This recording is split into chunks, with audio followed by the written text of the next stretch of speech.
que vem na sua cabeça quando você escuta a palavra ciência? Eu posso apostar que é algo entre telescópios, laboratórios, equações e jalecos. Se você pesquisa no Google, o que aparece não é muito dessas coisas. Mas você já se perguntou o que realmente é ciência e para o que ou a quem ela serve? Fala galera, bem-vindos ao Data 14, seu podcast sobre história da ciência. Meu nome é Peter e eu serei seu guia nessa montanha-russa de emoções. E o tema de hoje é: a ciência só fala verdades?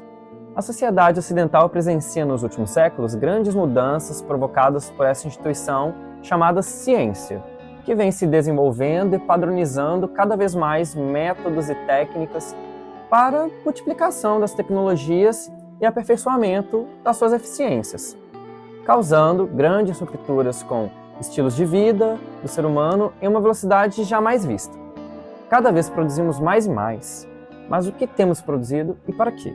A ciência é sinônimo de desenvolvimento tecnológico? Muitas pessoas assumiriam que sim, mas na verdade a resposta é sim e não ao mesmo tempo. Vemos que os índices de desenvolvimento humano para diversos países vêm aumentando graças à ciência, ao passo que certas regiões do mundo não são contempladas por estes desenvolvimentos e ainda pagam o preço do progresso do outro. Enquanto o IDH sobe, a desigualdade aumenta em escalas astronômicas. Casos de pobreza extrema, terras que são assoladas por desastres ambientais e etc. O que vemos, então, é que talvez a ciência tenha sido uma ferramenta mais útil para quem está fazendo uso dela e não para quem mais precisa. Agora, para entendermos como chegamos até aqui, entender o propósito dessa ciência, para quem ela serve, precisamos fazer uma breve revisão do que é ciência e do que é verdade. Como podemos pensar a história das ciências? Vamos pegar uma ciência como caso particular para começar: a química. As autoras Bensold Vincent e Stengers explicam a química como um sujeito histórico, o que significa que ela tem seus próprios processos de transformações, suas próprias contradições e dependências. Cada um de nós tem sua história, não é? Às vezes a gente se contradiz, às vezes a gente se confunde, às vezes a gente se descobre de uma nova forma. E é isso que as autoras querem dizer. Como um sujeito histórico, a química pode ser vista como um processo em andamento, e não um mero produto finalizado. As autoras dizem: em vez de dizer que a química tem uma história que se pode ou não cultivar, se admitisse que ela é uma história em marcha. Veremos como a interpretação desse sujeito histórico vai mudar com diferentes abordagens da história da ciência. Então, passando dessa ideia de química como sujeito histórico, podemos extrapolar a mesma ideia para as outras ciências, ou melhor, para o que chamamos de ciência em geral. Bom, vamos descomplicar um pouco mais aqui. A nossa ideia aqui é mostrar como que as ciências bebem bastante de fatos históricos e sociais de sua época que não são científicos. E vamos dar exemplos logo adiante.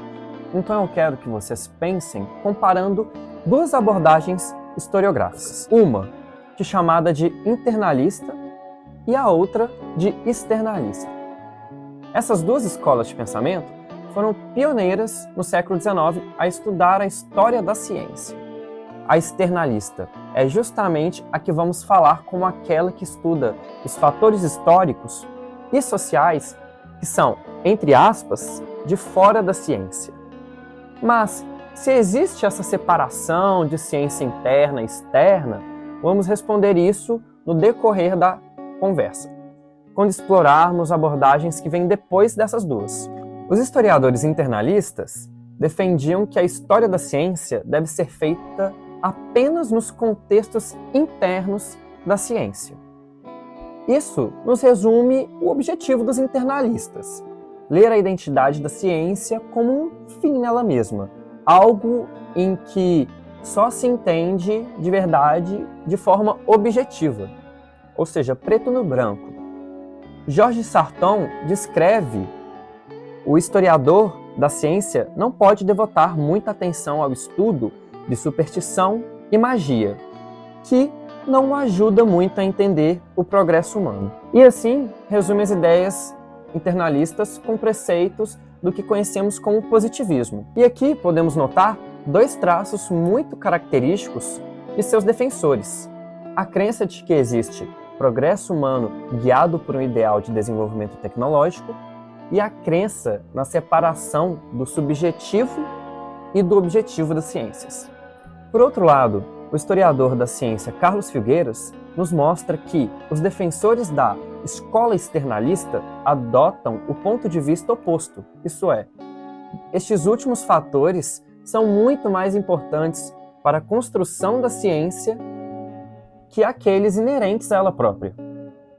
Assim como a magia e a superstição são, sociologicamente, conhecimentos em seus próprios ramos, autores como Thorndike e Weber defendem a ideia de que estes conhecimentos não científicos são mais que fundamentais para a história da ciência.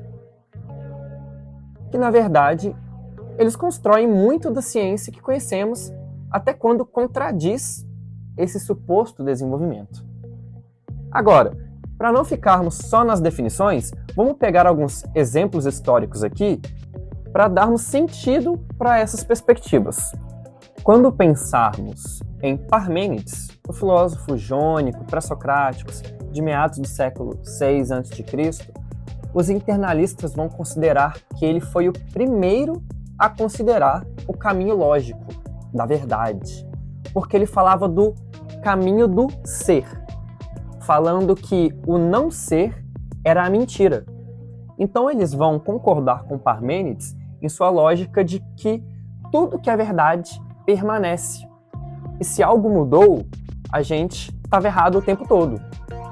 Agora, o Heráclito de Éfeso, que nasceu um pouco depois, se opunha a Parmênides. Ele pensava que tudo era mudança. Então, se cria uma tensão entre os internalistas que iriam considerar ambos argumentos. Já os externalistas considerariam que o Parmênides era reconhecido e tinha muita confiança do pessoal religioso, tanto que suas ideias vieram de uma visão profética que ele teve por uma divindade. Por outro lado, o Heráclito era conhecido por ser mais obscuro, mais ocultista, então o povo não curtia tanto ele. Assim, as ideias de Parmênides foram aquelas acreditadas não pela sua verdade, mas pela sua reputação. Isso explica um pouco do porquê acreditamos por muito tempo que só existia uma verdade absoluta. Porque o Parmênides disse que o caminho do não ser não era digno. Então o pessoal, acreditando nele, acreditou nesse caminho único da verdade. E é por causa disso que os atomistas, que acreditavam no vazio, que era na época considerado um não ser, foram desacreditados por séculos.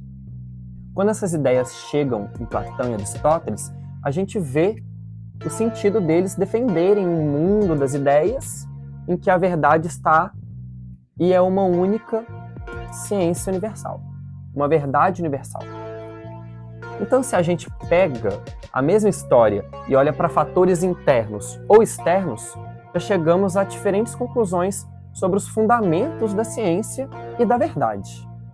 O que podemos dizer sobre a ciência, assim como para a ideia de verdade, é que ela vem sendo modificada ao longo dos tempos. Se o conceito de verdade muda com o contexto, então não pode existir verdade absoluta. Toda verdade é provisória, então todo saber científico, da mesma forma, é provisório. Apesar de muitas pessoas pensarem que ele tem se acumulado, tem mais sentido pensar que esse saber foi reorganizado com o tempo. Mas aqui eu dou um salto para algumas conclusões que eu não expliquei. Vamos lá. Na visão da filósofa Viviane Mosé, a lógica educacional atual, fundamentada em Aristóteles, adota o princípio dos terceiros excluídos, onde as naturezas são concebidas como gradientes entre pares opostos, como discutido em Ética Nicômaco, onde Aristóteles defende um conhecimento científico universal, assumindo um universo de verdades não contraditórias, destacando que Todo o ensino começa com o que já é conhecido, o que enfatiza a busca pela unidade e pela verdade, em detrimento das dinâmicas de campo que a geraram. Na busca da verdade unívoca e do mundo de verdades ideais, emergem concepções dualísticas de natureza-cultura, ao longo da história até o século XV, estimuladas por escolásticos e reproduzidas nas escolas paroquiais e nas primeiras universidades. A difusão dessas concepções fundou-se na racionalidade grega conciliada à fé religiosa, no mundo das ideias, encontro com o divino. Quando pegamos este recorte histórico, os internalistas jogariam luz à lógica de Aristóteles e sua validade científica e criticariam suas crendices. Ignorariam os contextos que envolvem seus deuses e depois o cristianismo medieval.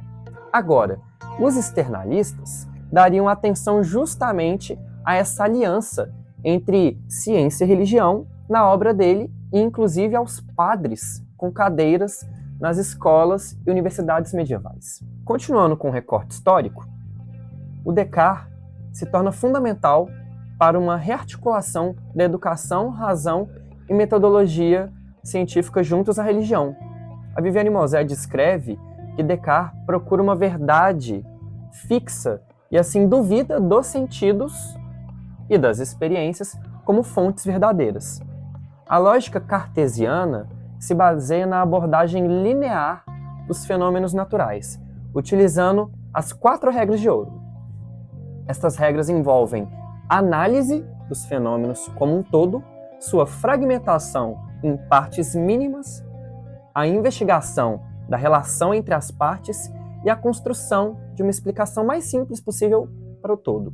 Nessa perspectiva, Descartes define a razão como um instrumento universal que pode servir em todo tipo de circunstância. Críticos atuais do cartesianismo julgam tal racionalidade instrumental e a fragmentação da natureza como uma causa do tradicionalismo e tecnicismo inseridos na educação e na comunidade científica. Sobretudo, Descartes afirma que o raciocínio é um dom que Deus plantou no homem nas sementes da verdade e da estabilidade da razão.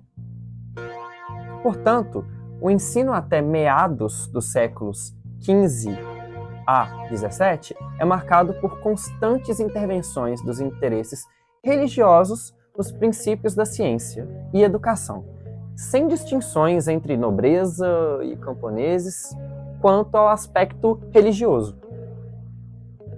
O que vemos aqui é uma longa herança da ideia de verdade única, e assim a história caminha separando o que é fonte da verdade e o que não é.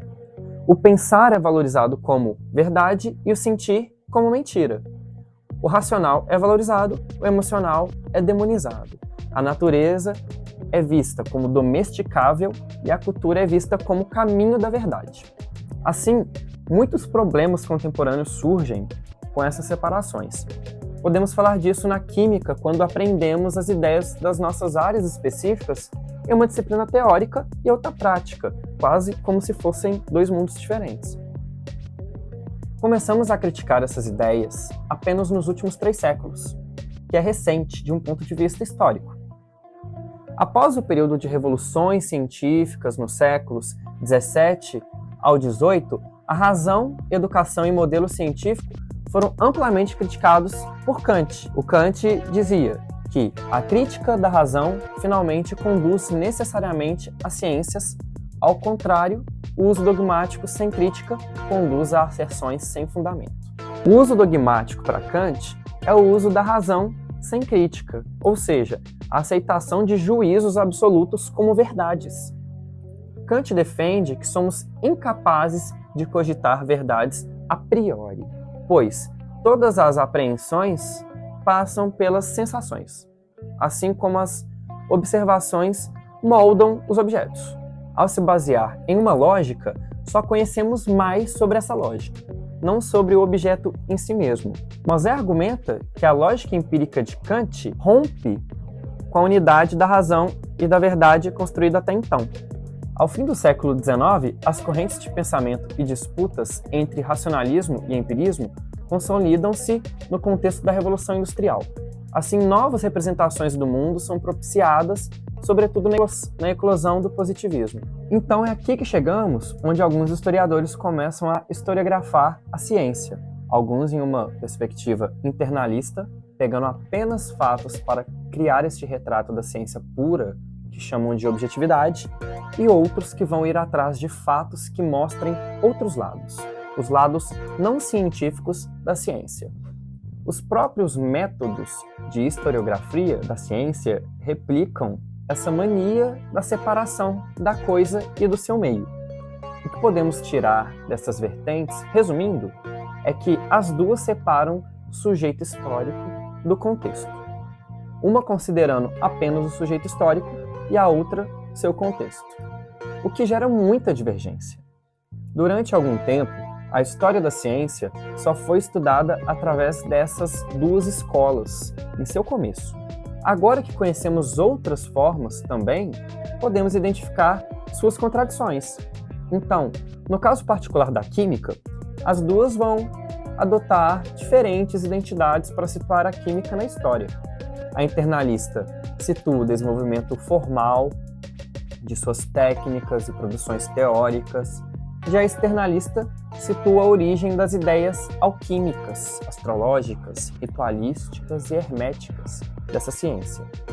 Enquanto a primeira vai ver, por exemplo, o Newton como o criador da mecânica de fluidos, do estudo da ótica e de movimentos dos corpos celestes e da matemática, a segunda vai ver um filósofo natural e alquimista que construiu sua teoria baseando-se também em astrologia, hermetismo e outras ideias em voga no seu tempo, principalmente em sua vertente cristã ortodoxa da época.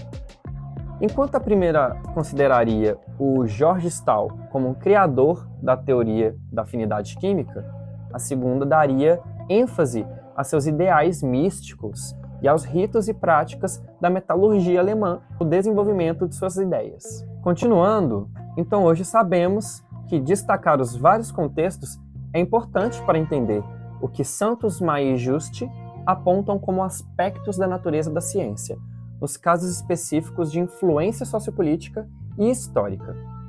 A influência sociopolítica discute as influências que a sociedade na qual os cientistas estão inseridos e a política, local ou global, podem sofrer e ou exercer durante o processo de produção do conhecimento científico.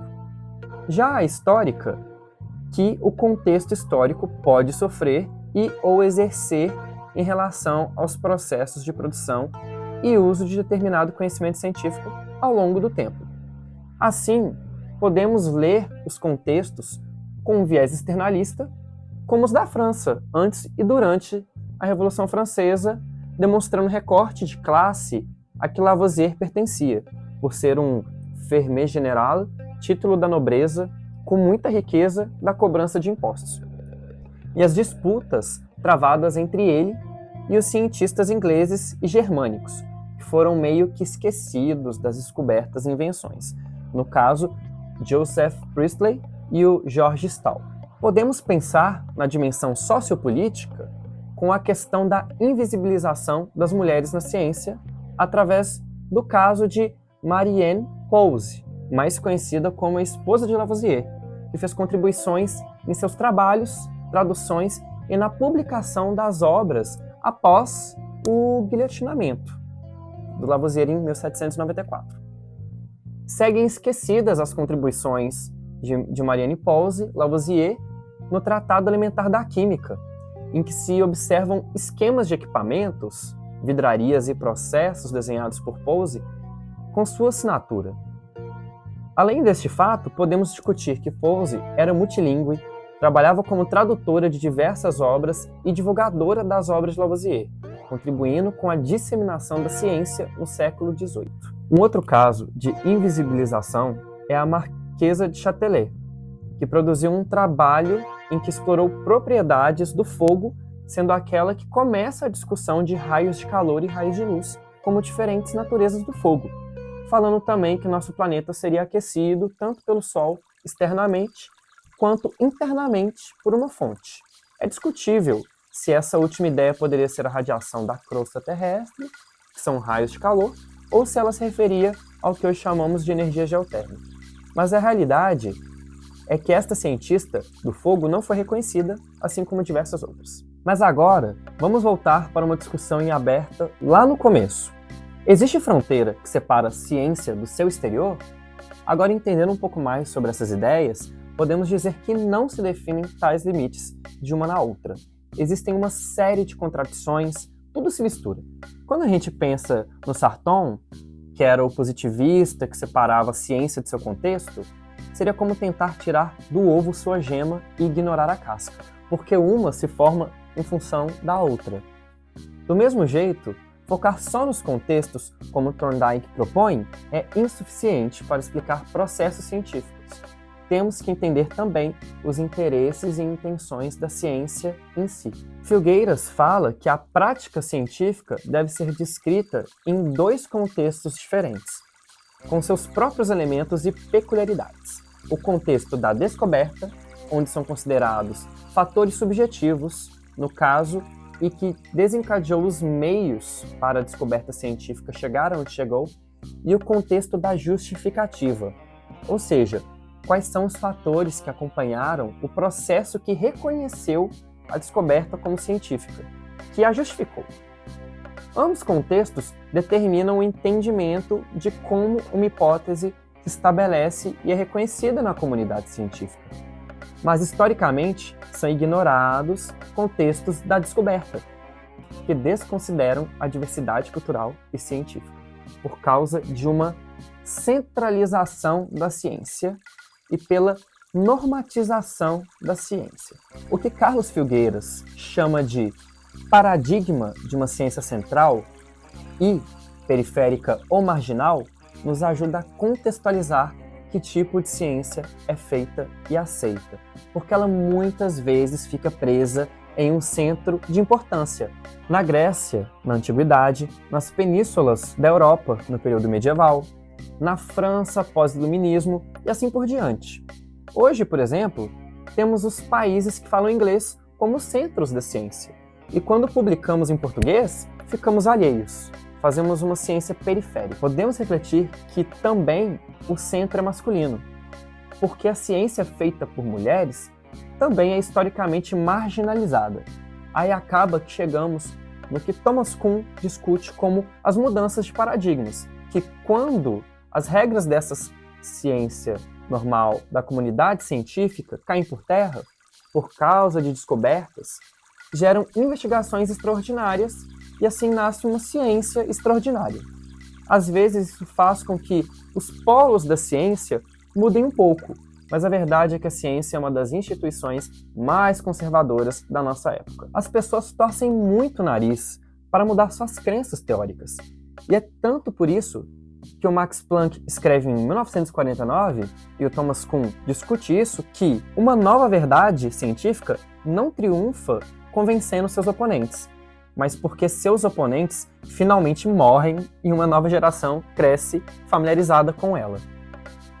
O Kuhn vai criticar também como que nossos livros e manuais vão tentar linearizar a história da ciência, mostrar que o desenvolvimento é linear e isso vai esconder o processo que acontece na raiz dos episódios mais importantes das revoluções científicas. E é assim que nós, cientistas, químicos, fazemos esse movimento cético de negar um misticismo, ocultismo histórico da origem da química, mas aceitar e até se vangloriar de algumas tradições da prática da alquimia, das descobertas que eles fizeram, como prova da longa existência dessa ciência. Bensold Vincent e Stenger dizem que, sucedidas ou falhadas, essas experiências constituem a química como sujeito histórico. E quanto mais antiga essa prova de sucesso, mais em geral os cientistas tendem a ter grande orgulho, o que é legal, mas por consequência torna eles absolutos de sua ciência e de seu saber. Alguns cientistas levam a ciência como um dogma, tem todas as características de religião. Por exemplo, o Neil deGrasse Tyson, o Sakane Esses físicos possuem sempre uma narrativa épica e de progresso, neutralidade da ciência, que é quase que profética e fanática. Esses que sempre usam a palavra verdade como se fossem seu porta-voz. Então, sem dúvidas, hoje as crenças rituais estão na ciência, só que de uma nova forma. No fundo, eles acreditam em uma epifania, como a que os manuais de história falam que Newton teve com a queda da maçã, ou o episódio do Eureka que Pascal teve, de uma forma que transforma a ciência em um culto. E a ciência transformada num culto se oculta. Então, como fazer com que mais pessoas sejam atingidas pelas ideias da ciência sem pensar nela como a verdade objetiva, como algo inquestionável, sem transformar ciência em um saber profético e ainda assim conseguir participar do debate, fazer o uso da mesma e contribuir? Temos que levar esse debate para perto do povo, em uma linguagem mais próxima da sua vida, mas sem adicionar narrativas falsas sobre a ciência, como a ciência vai nos salvar, a ciência é neutra e é a verdade. A ciência está na política, na sociedade e também deve ser uma discussão pública, assim como o que é verdade. E todos participam na construção dela, sendo aquele que escolhe representantes que apoiam ou não o saber científico, os saberes periféricos e marginalizados, e sendo aquele que traz para seus meios sociais informações confiáveis e não espalhando fake news por aí.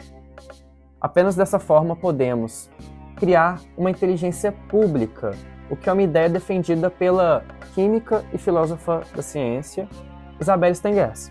Eu acredito em uma ciência mais popular, uma ciência que atenda a demandas locais, da coletividade, que sirva a sua comunidade e não a demandas de um mercado global, capitalista. Ela, com certeza, pode ser global, mas não nos moldes atuais de marginalização.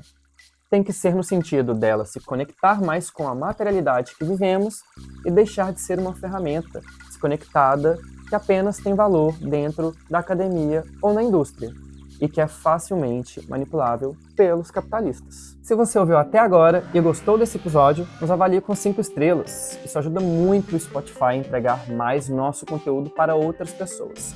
E se você está nos assistindo pelo YouTube, se inscreva no nosso canal e deixe suas sugestões de temas para próximos episódios.